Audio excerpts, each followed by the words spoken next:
Vaishu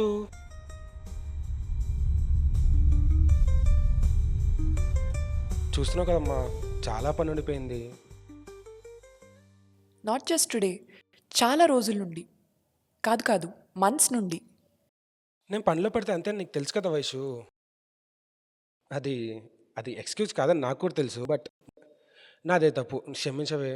sorry Vaishu.